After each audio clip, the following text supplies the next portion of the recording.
नमस्कार प्रेक्षक मित्रांनो, आजच्या व्हिडिओमध्ये आपण जाणून घेणार आहोत की आपल्या कितीही जवळची व्यक्ती असली तरी त्याला आपले काही भविष्यातील प्लॅन त्याच्याबरोबर शेअर करू नये. कोणालाही असे प्लॅन सांगू नये की आपण भविष्यात काय करणार आहोत. तर आजच्या व्हिडिओमध्ये महेश राव आपल्या 92 वर्षाचा अनुभव सांगतात. ते सांगतात की 92 वर्षाच्या आयुष्याने मला काही शिकवलं असेल तर ते हे की प्रत्येक सत्य बोलणे शहाणपणाचे नसते. काही गोष्टी अशा असतात की जर तुम्ही स्वतःपुरत्याच ठेवल्या तर तुमचे आयुष्य सुरक्षित राहू शकते आणि जर तुम्ही त्या चुकीच्या माणसांसमोर त्या सांगितल्या तर सर्व काही तुमच्या हातातून निसटून जाऊ शकतं. प्रेक्षक मित्रांनो, मी तुम्हाला त्या गोष्टी सांगणार आहे. त्याआधी चॅनलवर नवीन असाल तर व्हिडिओला लाईक, चॅनलला सबस्क्राईब करा. तसंच बेल आयकन प्रेस करून हाईप करायला विसरू नका. ते म्हणतात, जेव्हा मी जवळजवळ सर्व काही गमावले होते, काही चित्रपटासारखा अपघात नव्हता. ना आग लागली होती, ना पूर आला होता. फक्त एक छोटीशी चूक होती की माझे रहस्य मी चुकीच्या माणसाला सांगितली होती. वर्ष होते 1967. तेव्हा मी तरुण होतो, मेहनती होतो आणि मागील 15 वर्षापासून माझे छोटेसे बुटांचे दुकान चालवत होतो. हळूहळू दिवसरात्र मेहनत करून मी इतके पैसे जमा केले होते की एक मोठे स्वप्न पूर्ण करू शकेन. आता मला भाडेकरू म्हणून राहायचे नव्हते तर मालक व्हायचे होते. माझे घर मालक मिस्टर विनय वयस्क झाले होते आणि ते विकण्यासाठी तयार होते. आम्ही किमतीवर हात मिळवला होता. सर्व काही ठरलं होतं. फक्त 3 आठवड्याचे अंतर होते त्या दिवसापासून जेव्हा मी माझ्या स्वतःच्या इमारतीचा मालक होणार होतो. पण इथेच मी ती चूक केली जी कदाचित तुम्हीही रोज करत असाल. आपला आनंद, आपल्या योजना, आपली स्वप्ने इतर कोणाबरोबर शेअर करणे. त्याचे नाव होते विकास. तो दर महिन्याला माझ्या दुकानात बूट पॉलिश करून घ्यायला यायचा. हळूहळू बोलणे सुरू झाले. कधी जुन्या दिवसांच्या गोष्टी, कधी परिसरातील किस्से, कधी बेसबॉल. तो मला आपलाच वाटू लागला होता. अनेक वर्षापासून त्याला पाहत होतो, त्यामुळे मला वाटले की तो विश्वास ठेवण्यायोग्य आहे. आणि एक दिवस जेव्हा त्याने हसून विचारले, सगळं कसं चाललंय, तेव्हा मी अभिमानाने त्याला सगळं सांगितलं. मी म्हणालो, विकास, मी ही इमारत विकत घेतोय. फक्त 3 आठवड्यात ती माझी होईल. त्या क्षणी मला वाटलं मी माझा आनंद वाटून घेतला, पण प्रत्यक्षात मी माझं नशीब दुसऱ्याच्या हातात देत होतो. 2 दिवसांनी फोन आला आणि त्या एका फोन कॉलने माझं आयुष्यच बदलून टाकलं. मिस्टर विनय यांनी सांगितलं की कुणीतरी ठरलेल्या किमतीपेक्षा 20% जास्त ऑफर दिली आहे. रोख पैशात तात्काळ व्यवहार. आणि तो कोण होता? तो व्यक्ती म्हणजे तोच माणूस होता ज्याच्यावर मी विश्वास ठेवला होता, विकास. त्याने फक्त एका माहितीचा फायदा घेऊन माझं स्वप्न माझ्याकडून हिरावून घेतलं आणि पुढची 8 वर्ष तोच माझा घरमालक राहिला. भाडं वाढलं, त्रास दिला आणि प्रत्येक वेळी मला माझ्या त्या एका चुकीची आठवण करून दिली की मी माझी गोष्ट स्वतःपुरती ठेवली नाही. त्याच दिवशी मी शिकलो की आयुष्यात काही गोष्टी अशा असतात ज्यांना शांत राहूनच सुरक्षित ठेवता येते. ही चालाकी नाही, हे शहाणपण आहे. कारण शब्दांमध्ये ताकद असते आणि एकदा ते शब्द बाहेर पडले की तुम्ही ते ठरवू शकत नाही की ते कुठपर्यंत पोचतील आणि कोणत्या रूपात परत येतील.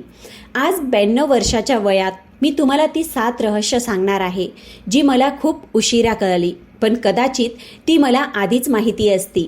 पहिली गोष्ट जी तुम्ही कधीही कुणालाही सांगू नये, तुमच्याकडे किती पैसे आहेत. ऐकायला ही साधी आणि छोटीशी गोष्ट वाटते, पण 92 वर्षाच्या आयुष्याच्या अनुभवातून मी तुम्हाला सांगतोय, ही त्या चुकांपैकी एक आहे जी शांतपणे तुमच्या संपूर्ण आयुष्याचा समतोल बिघडवू शकते. जेव्हा मी तरुण होतो तेव्हा पैशांबद्दल उघडपणे बोलणे चांगले मानले जात नव्हते. ही एक खाजगी गोष्ट होती, जशी तुमची तब्येत किंवा तुमचं नातं. लोक ना तर आपल्या पैशांचा दिखावा करत होते, नाही कमतरतेचं रडगाणं गात होते. पण हळूहळू मी जग बदलताना पाहिलं आहे. आता लोक विचार न करता आपली सॅलरी, आपली बचत, आपली गुंतवणूक सगळं काही इतरांसमोर उघड करतात. कधी मित्रांमध्ये, कधी सहकाऱ्यांसमोर आणि कधी तर इंटरनेटवर अनोळखी लोकांमध्येही. आणि मी प्रत्येक वेळी त्याचा परिणामही पाहिला आहे. मला एक माणूस आठवतो, रणवीर. एक साधा माणूस जो शिपयार्डमध्ये काम करत होता. 1901 मध्ये त्याचं आयुष्य अचानक बदललं, जेव्हा त्याला त्याच्या आत्याकडून वारशात रुपये लाख मिळाले होते. त्या काळात ही रक्कम खूप मोठी मानली जात होती, इतकी की कुणीही आपल्या आयुष्याला नवी सुरुवात देऊ शकतं. पण रणवीरने तीच चूक केली जी बहुतेक लोक करतात. त्याने ही गोष्ट स्वतःपुरती ठेवली नाही. त्याने ही बातमी आपल्या काही सहकाऱ्यांना सांगितली, मग शेजाऱ्यांना, मग ओळखीच्या लोकांना सांगितली. त्याला वाटलं तो फक्त आपला आनंद वाटून घेत आहे, पण प्रत्यक्षात तो स्वतःवर एक अदृश्य ओझं लादत होता. फक्त एका महिन्यातच त्याच्या दारावर टकटक करणाऱ्यांची रांग लागली. कुणाला व्यवसाय सुरू करण्यासाठी पैसे हवे होते, कुणाला मेडिकल बिल भरायचं होतं, कुणाला आपल्या मुलाच्या शिक्षणासाठी मदत हवी होती. जे लोक आधी त्याला मुश्किलीने ओळखत होते ते अचानक खूप जवळचे होऊ लागले. आणि रणवीर नाही म्हणू शकला नाही, कारण तो मनाने खूप चांगला माणूस होता. त्याला वाटायचं की जर त्याच्याकडे काही आहे तर इतरांना मदत करणं हे त्याचं कर्तव्य आहे. पण वर्ष संपेपर्यंत त्याचे सगळे पैसे संपले. आणि दुःखाची गोष्ट म्हणजे बहुतेक पैसे कधीच परत आले नाहीत. पण खरं नुकसान फक्त पैशांचं नव्हतं, ते नात्यांचं होतं. ज्यांची त्याने मदत केली तेच लोक त्याच्यावर नाराज झाले, कारण तो आणखी जास्त देऊ शकला नाही. कारण एका वेळेनंतर त्याला नाही म्हणावं लागलं. त्याला पैशांबद्दल कळाल्यानंतर लोकांचा त्याच्याकडे पाहण्याचा दृष्टिकोन बदलला, आणि तो बदल कधीच चांगला नसतो. जेव्हा तुम्ही लोकांना सांगता की तुमच्याकडे किती पैसे आहेत, तेव्हा तुम्ही नकळत आपल्या नात्यांचं संतुलन बिघडवता.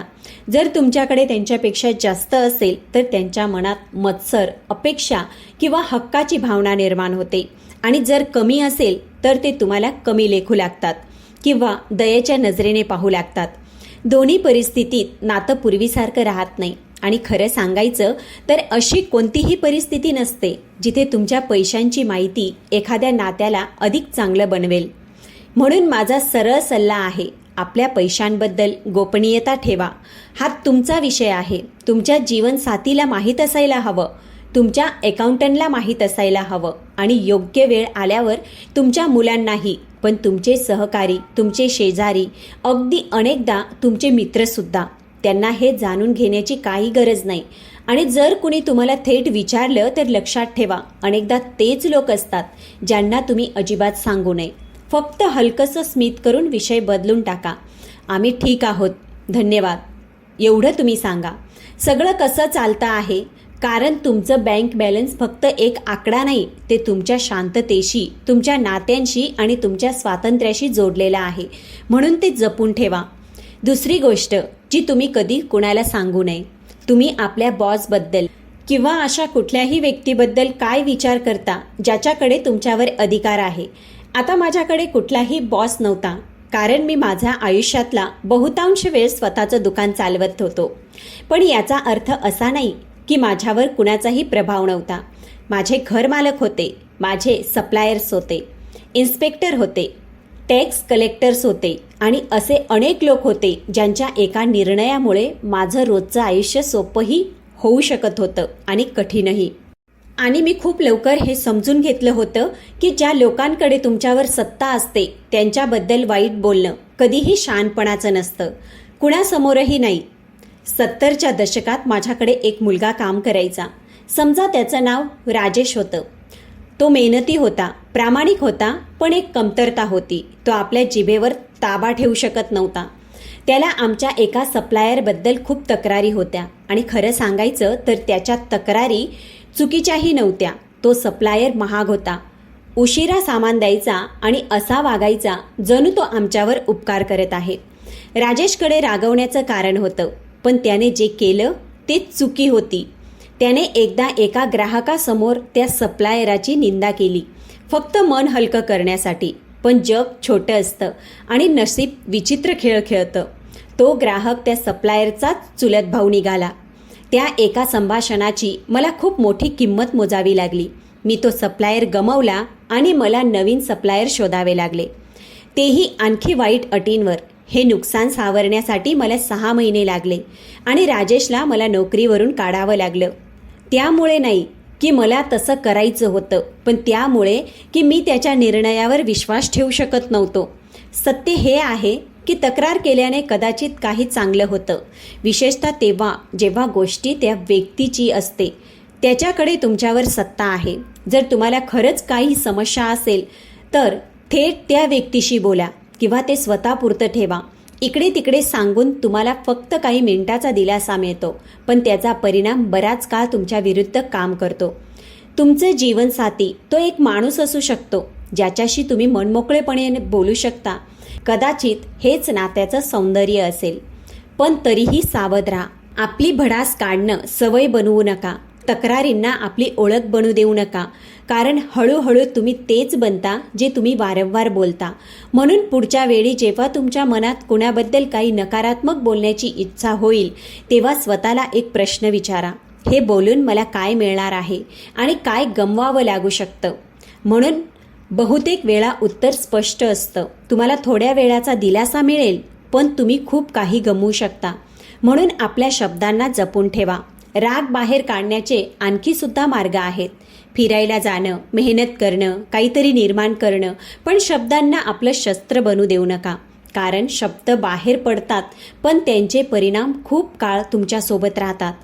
तिसरी गोष्ट जी तुम्ही कधीही कुणाला सांगू नये, तुमची कमजोरी आणि तुमची भीती. जोपर्यंत तुम्ही समोरच्या व्यक्तीवर पूर्णपणे विश्वास ठेवत नाही. आता याचा अर्थ असा नाही की तुम्हाला नेहमी मजबूत असल्याचं नाटक करायचं आहे, आणि असंही नाही की माणूस तेव्हाच खरा माणूस बनतो जेव्हा तो खुलतो, जेव्हा तो आपली भीती आणि आपलं सत्य कुणासमोर शेअर करतो. पण आयुष्याने मला हे शिकवलं आहे की प्रत्येकजण त्या सत्याचा हकदार नसतो. काही लोक तुमचं दुःख समजून घेतात आणि काही लोक त्याच गोष्टीचा एक दिवस तुमच्या विरोधात वापर करतात. मला आजही माझा जुना मित्र योगेश आठवतो. आम्ही दोघांनी एकत्र तारुण्य पाहिलं होतं. एकमेकांच्या स्वप्नांनाही आणि भीतीलाही ओळखत होतो. योगेश एक चांगला काबिल माणूस होता, मेहनती, प्रामाणिक, पण त्याच्या मनात एक खोल भीती होती सार्वजनिक बोलण्याची. जेव्हाही त्याला लोकांसमोर बोलावं लागायचं त्याचे हात थरथर कापायचे, आवाज अडकायचा आणि त्याचा आत्मविश्वास जणू कुठेतरी हरवून जायचा. एक दिवस त्याने ही गोष्ट आपल्या एका सहकार्याला सांगितली. कदाचित सहानुभूतीसाठी, कदाचित सल्ल्यासाठी किंवा कदाचित फक्त म्हणून की त्याचं मन हलकं व्हावं. त्याला वाटलं तो एका मित्राशी बोलत आहे, पण तो हे समजू शकला नाही की प्रत्येक हसरा चेहरा मित्र नसतो.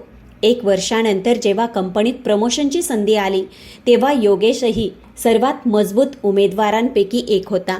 पण कशी तरी त्याच्या त्या एका कमकुवतपणाची बातमी हायरिंग कमिटीपर्यंत पोहोचली आणि अचानक त्याची सगळी काबिलियत त्या एका भीतीखाली दबून गेली.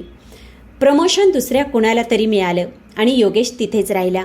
वर्षानुवर्ष मागे पडत गेला, फक्त म्हणून की त्याने आपली सर्वात खाजगी सत्यता चुकीच्या माणसाला सांगितली होती.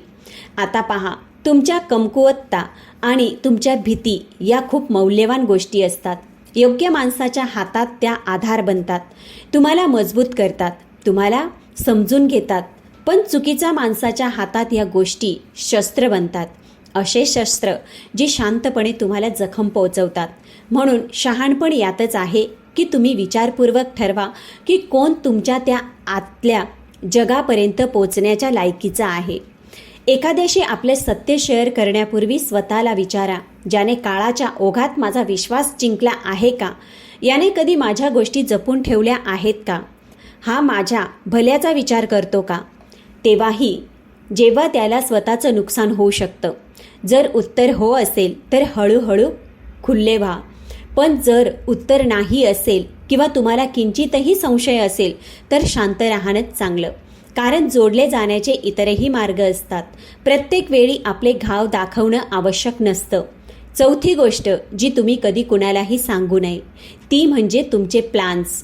जोपर्यंत ते पूर्ण होत नाही, हा धडा मी सोप्या पद्धतीने शिकलो नाही, तर एका अशा चुकीतून शिकलो आहे ज्याची किंमत मी वर्षानुवर्ष चुकवली आहे.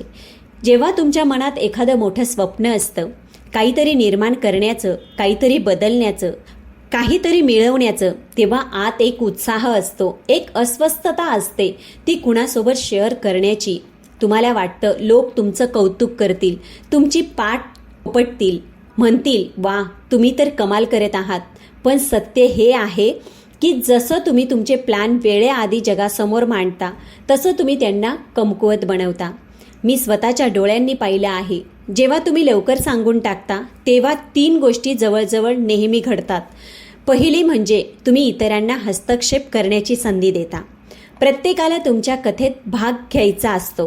काही लोक सल्ल्याच्या नावाखाली आणि काही लोक संधीचा फायदा घेण्यासाठी.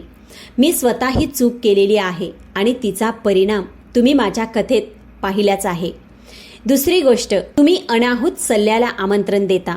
प्रत्येक माणूस आपल्या अनुभवांनुसार तुम्हाला मार्ग दाखवू इच्छितो, पण त्यांची भीती, त्यांच्या मर्यादा, त्यांचा दृष्टिकोन हळूहळू तुमचा आत्मविश्वास खाऊ लागतो. आणि तिसरी गोष्ट म्हणजे जी सर्वात विचित्र पण सर्वात धोकादायक आहे, जेव्हा तुम्ही तुमच्या प्लॅनबद्दल बोलता तेव्हा तुमचं मन तसाच आनंद अनुभवतं जसा तुम्ही ते ध्येय आधीच साध्य केलेलं आहे. म्हणजे मेहनत न करता समाधान मिळतं आणि मग आतली आग मंदावू लागते. म्हणूनच मी स्वतःशी एक वचन दिलं आहे, आता माझे प्लॅन तोपर्यंत माझेच राहतील जोपर्यंत ते वास्तवात येत नाही किंवा किमान इतके मजबूत होत नाही की कुणीही त्यांना हलवू शकणार नाही. जेव्हा मी लग्न करण्याचा विचार केला तेव्हा मी कुणालाही सांगितलं नाही, ना मित्रांना ना शेजाऱ्यांना, इथपर्यंत की स्वतःच्या कुटुंबाला सुद्धा नाही, जोपर्यंत माझ्याकडे अंगठी नव्हती आणि तारीख ठरली नव्हती. असं नव्हतं की मी आनंदित नव्हतो, मी खूप आनंदी होतो, पण मला माहीत होतं लोक आपली मतं देतील, आपली भीती दाखवतील, आपलं संशय टाकतील आणि मला माझ्या आयुष्यातल्या इतक्या मोठ्या निर्णयात त्यांच्या गोंधळाला माझ्या मनात जागा द्यायची नव्हती. म्हणून माझा सल्ला स्पष्ट आहे, तुमच्या प्लॅन्सला शांततेत वाढू द्या. त्यांना शब्दांनी नाही, कामाने ताकद द्या. रात्रंदिवस मेहनत करा गोंगाटाशिवाय, आणि जेव्हा ते इतके मजबूत होतील की जगाला कुठलाही आवाज त्यांना हलवू शकणार नाही, तेव्हा त्यांना दाखवा. एक जुनी इटालियन म्हण आहे, जो बोलतो तो विखुरतो, जो शांत राहतो तो गोळा करतो. तुम्ही गोळा करत राहा. ताकद, प्रगती, परिणाम आणि योग्य वेळ आल्यावर जग स्वतः पाहिल. 5वी गोष्ट जी तुम्ही कधीही कोणालाही सांगायची नाही ती म्हणजे तुम्ही तुमची नोकरी, तुमचा एरिया किंवा तुमचं नातं सोडण्याचा विचार करत आहात, जोपर्यंत तुम्ही खरंच जाण्यासाठी पूर्णपणे तयार नसाल. ही गोष्ट मी आधी प्लॅन्सबद्दल जे सांगितलं होतं त्याच्याशी जोडलेली आहे, पण ही इतकी नाजूक आणि इतकी प्रभावी आहे की तिला वेगळं समजून घेणं गरजेचं आहे. कारण जसं तुम्ही ही गोष्ट कोणासमोर मांडता की मी जाण्याचा विचार करत आहे, त्याच क्षणापासून सगळं बदलतं. शांतपणे पण कायमचं मी हा बदल पुन्हा पुन्हा पाहिला आहे. तुम्ही तुमच्या बॉसला सांगता की तुम्ही नोकरी सोडण्याचा विचार करत आहात आणि अचानक त्यांच्या नजरेत तुम्ही भविष्य नसून रिस्क बनता. चांगले प्रोजेक्ट्स दुसऱ्यांना मिळू लागतात, प्रमोशनच्या गोष्टी थांबतात आणि ते आतून तुमच्या रिप्लेसमेंटचा शोध सुरू करतात. कारण त्यांच्या दृष्टीने आता तुम्ही तो माणूस राहिले नाही जो दीर्घकाळ सोबत राहील. तुम्ही तो माणूस बनले आहात जो कधीही जाऊ शकतो. तुम्ही तुमच्या शेजारच्यांना सांगता की तुम्ही शिफ्ट होण्याचा विचार करत आहात आणि हळूहळू तुम्ही त्या जागेपासून वेगळे होऊ लागता. आधीचा आपलेपणा कमी होऊ लागतो. लोक आता तुम्हाला त्या नजरेने पाहत नाही जसं आधी पाहायचे, कारण त्यांच्या दृष्टीने तुम्ही अर्धे निघून गेलेले असता. तुम्ही त्या घरात राहत असूनही त्या समुदायाचा भाग राहत नाही. आणि सर्वात खोल परिणाम नात्यांमध्ये होतो. जर तुम्ही तुमच्या पार्टनरला सांगितलं की तुम्ही सोडून जाण्याचा विचार करत आहात, तुम्हाला खरंच जायचं असो किंवा फक्त तुमच्या भावना व्यक्त करायच्या असोत, त्या एका वाक्यानंतरचं नातं पूर्वीसारखं राहत नाही. विश्वास एकदा डळमळला की तो पुन्हा त्याच ताकदीने उभा राहत नाही. मला एक महिला आठवते जिचं नाव पूजा होतं. ती माझ्या घरापासून काही अंतरावर राहत होती. एक दिवस तिने तिच्या नवऱ्याला सांगितलं की ती घटस्फोटाचा विचार करत आहे. लक्ष द्या, तिने असं नाही म्हटलं की तिला घटस्फोट हवा आहे, फक्त एवढंच म्हटलं की ती विचार करत आहे.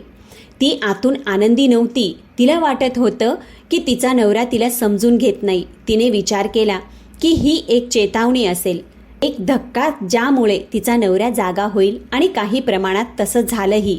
तिचा नवरा अचानक जास्त लक्ष देऊ लागला, जास्त प्रयत्न करू लागला, पण त्या एका वाक्याने आणखी काही केलं. त्याने विश्वासात एक भेग निर्माण झाली.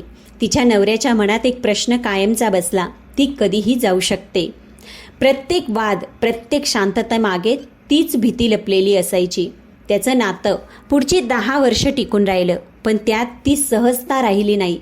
ती सुरक्षितता राहिली नाही जी एका नात्याची खरी पायाभरणी असते. जर पूजाने खरंच जाण्याचा निर्णय घेतला असता किंवा पूर्णपणे थांबण्याचा, तर कदाचित कथा वेगळी असती. पण मध्येच उभं राहून स्वतःची अनिश्चितता शब्दात मांडून तिने स्वतःच तिच्या नात्याच्या मुळांना कमकुवत केलं. म्हणून माझा सल्ला खूप स्पष्ट आहे. तुमच्या जाण्याची घोषणा तोपर्यंत करू नका जोपर्यंत तुम्ही खरंच दाराबाहेर पडण्यासाठी तयार नसाल. जर तुम्ही तुमच्या नोकरीत आनंदी नसाल तर आधी ती सुधारण्याचा प्रयत्न करा किंवा शांतपणे नवीन नोकरी शोधा. जर तुम्ही जिथे राहता तिथे आनंदी नसाल तर ती गोष्ट स्वीकारा आणि तुमची पॅकिंग सुरू करा. आणि जर तुम्ही तुमच्या नात्यात आनंदी नसाल तर किंवा पूर्ण मनापासून ते अधिक चांगलं बनवण्याचा प्रयत्न करा किंवा प्रामाणिकपणे आणि स्पष्टपणे ते संपवा. पण एक गोष्ट लक्षात ठेवा, जाण्याची धमकी शस्त्र बनवू नका. तुमच्या अनुपस्थितीची शक्यता कोणावर दबाव टाकण्यासाठी वापरू नका. याचा परिणाम कदाचित तसा होतो जसा तुम्हाला हवा असतो आणि अनेकदा ते त्या गोष्टी मोडून टाकतं ज्या तुम्ही नंतर इच्छूनही दुरुस्त करू शकत नाही. काही निर्णय असे असतात की ते बोलण्यापूर्वी पूर्ण करणेच अधिक चांगले असतं, कारण काही शब्द एकदा तोंडातून बाहेर पडले की ते परत येत नाहीत, पण त्यांचा परिणाम खूप काळ तुमच्या सोबत राहतो. 6वी गोष्ट जी तुम्ही कधीच कोणाला सांगू नये, इतरांची गुपित. हे फक्त स्वतःला वाचवण्याबद्दल नाही, तर हे याबद्दल आहे की तुम्ही कशा प्रकारचे माणूस बनू इच्छिता. जेव्हा कोणी तुमच्यावर विश्वास ठेवून काही सांगतो तेव्हा तो फक्त माहिती देत नाही, तो तुम्हाला त्याच्या हृदयाचा एक भाग सोपवतो. तो म्हणतो, मी तुझ्यावर इतका विश्वास ठेवतो की तुला ते दाखवत आहे जे मी जगापासून लपवून ठेवतो. आणि त्या क्षणी तुमच्या हातात एक खूप मौल्यवान गोष्ट असते, विश्वास. मी माझ्या आयुष्यात असे अनेक लोक पाहिले आहेत जे 5 मिनिटसुद्धा कोणतेही गुपित ठेवू शकत नाही. तुम्ही त्यांना काही वैयक्तिक सांगा आणि संध्याकाळपर्यंत ती गोष्ट दुसऱ्याकडे पोहोचलेली असते, थोडी बदलून, थोडी वाढवून. त्यांचा हेतू वाईट नसतो, त्यांना फक्त हे छान वाटतं की त्याच्याकडे काही खास माहिती आहे. पण हळूहळू लोक त्यांना खऱ्या गोष्टी सांगणं बंद करतात. त्यांची नाती वरवरची राहतात. ते लोकांमध्ये असतात पण विश्वास ठेवण्यायोग्य मानले जात नाही आणि विश्वासाशिवाय कोणतेही नाते खोल होत नाही. मला आजही तो दिवस आठवतो जेव्हा माझी पत्नी तिच्या शेवटच्या दिवसात मला एक गोष्ट सांगत होती. ती म्हणाली, तुझी सर्वात मोठी खूबी ही आहे की तुला शांत राहता येतं. 40 वर्षात तू कधीही माझी कोणतीही गोष्ट दुसऱ्याला सांगितली नाहीस, ना तेव्हा जेव्हा तू माझ्यावर रागावला होतास, ना तेव्हा जेव्हा त्यामुळे तू चांगला दिसू शकला असतास. तिच्यासाठी माझा हा गुण कोणत्याही मोठ्या कामापेक्षा किंवा यशापेक्षा जास्त महत्त्वाचा होता आणि खरं सांगायचं झालं तर माझ्यासाठी सुद्धा. म्हणून माझा सल्ला आहे, जेव्हा कोणी तुम्हाला विश्वासात घेऊन काही सांगेल तेव्हा ते अशा प्रकारे जपा जणू ते गुपित नाही तर एक जबाबदारी आहे. त्याचा उल्लेखही करू नका, त्याचा इशाराही देऊ नका, अगदी त्या लोकांसमोरही नाही ज्यांच्यावर तुम्ही स्वतः विश्वास ठेवता. कारण विश्वास तेव्हाच पूर्ण होतो जेव्हा तो बिनशर्त असतो. तुम्ही एक तिजोरी बना, अशी तिजोरी ज्यात लोक त्यांची सर्वात मौल्यवान सत्य भीतीशिवाय ठेवू शकतील. हीच ती गोष्ट आहे जी तुम्हाला गर्दीतून वेगळं बनवते. आणि हाच तो मार्ग आहे ज्यातून खरे, खोल आणि मजबूत नातेसंबंध तयार होतात, जिथे शब्द कमी असतात पण विश्वास खूप खोल असतो. 7वी गोष्ट आहे जी कधीच तुम्हाला कोणाला सांगायची नाही, तुमच्या कुटुंबाच्या गोष्टी. हे कदाचित सर्वात कठीण आहे, कारण जेव्हा वेदना सर्वाधिक असते तेव्हा माणूस सर्वाधिक बोलू इच्छितो. प्रत्येक कुटुंबात समस्या असतात, भांडणं असतात, गैरसमज असतात, अपयश, जुन्या जखमा, अशी गुपितं जी कोणी बाहेर दाखवू इच्छित नाही. हे सगळं सामान्य आहे. कोणतंही कुटुंब परिपूर्ण नसतं, पण शहाणपण यात आहे की जे तुमच्या कुटुंबाच्या आत घडतं ते बाहेरच्या जगाचा विषय बनू देऊ नका. मी आयुष्यभर लोकांना एकच चूक करताना पाहिलं आहे, ते त्यांच्या भावंडांवर रागावलेले असतात आणि शेजाऱ्यांसमोर त्यांची निंदा करतात. ते आपल्या आईवडिलांमुळे दुःखी असतात आणि ऑफिसमध्ये बसून आपली कहाणी सांगतात. ते आपल्या जीवनसाथीमुळे त्रस्त असतात आणि प्रत्येक भेटणाऱ्या व्यक्तीकडे आपली भडास काढतात. त्या क्षणी त्यांना वाटतं की ते हलके होत आहेत, पण प्रत्यक्षात ते आपल्या नात्यांची प्रतिमा इतरांच्या मनात अशा रंगात रंगवत असतात जी नंतर कधी पूर्णपणे पुसली जात नाही. कारण बाहेरचे लोक तुमच्या कहाणीचं पूर्ण सत्य जाणत नाही. ते फक्त तुमचा सर्वात वाईट क्षण ऐकतात आणि त्याच आधारावर आपली मतं बनवतात. तुमचं तुमच्या भावासोबत भांडण 2 आठवड्यात संपुष्टात येऊ शकतं. तुम्ही दोघे पुन्हा आधीसारखे होऊ शकतात. पण ज्या शेजाऱ्याने तुमच्या गोष्टी ऐकल्या होत्या तो अजूनही तुमच्या भावाकडे त्याच नजरेने पाहिल. एका चुकीच्या माणसासारखा तो बदल शांतपणे होतो, पण खूप काळ टिकतो. माझ्या स्वतःच्या आयुष्यातही असा एक काळ आला होता ज्याने मला हा धडा कायमचा शिकवला. माझा मुलगा, ज्याने माझ्याशी 2 वर्ष बोलणं बंद केलं होतं, ती शांतता माझ्यासाठी एखाद्या शिक्षेपेक्षा कमी नव्हती. प्रत्येक दिवस, प्रत्येक रात्र ती दुरावलेली भावना मला आतून तोडत होती. पण मी ते दुःख बाहेर पसरवलं नाही. मी माझ्या ग्राहकांकडे तक्रार केली नाही. मी माझ्या शेजाऱ्यांसमोर त्याची निंदा केली नाही. मी कोणालाही ही गोष्ट सांगितली नाही, कारण मला माहीत होतं जर मी लोकांच्या मनात माझ्याच मुलाविरुद्ध विष भरलं तर मी त्याच्या परत येण्याच्या मार्गात भिंती उभ्या करीन. आणि मग एक दिवस तो परत आला. हळूहळू आम्ही पुन्हा बोलायला सुरुवात केली. आणि कारण मी त्या मधल्या शांततेला जगाचा तमाशा बनवलं नव्हतं, म्हणून जेव्हा तो परत आला तेव्हा कोणत्याही विचित्र नजरा नव्हत्या, कोणत्याही जुन्या गोष्टी नव्हत्या, कोणताही तिसरा माणूस मध्ये नव्हता. आम्ही आमचं नातं पुन्हा तसंच खाजगीपणे उभं करू शकलो जसं ते तुटलं होतं. म्हणून माझा सल्ला आहे, आपल्या कुटुंबाच्या गोष्टी कुटुंबातच ठेवा. जर राग असेल तर तो अनुभवा, जर भांडण असेल तर ते सोडवा, पण प्रेक्षक गोळा करू नका. आपल्या खाजगी समस्यांना सार्वजनिक गोष्ट बनू देऊ नका, कारण एकदा या गोष्टी बाहेर गेल्या की त्या फक्त तुमच्या राहत नाही, त्या इतरांच्या मतांमध्ये बदलतात आणि ती मतं तुमच्या नात्यांवर अशा प्रकारे परिणाम करतात ज्यावर तुम्ही नियंत्रण ठेवू शकत नाही.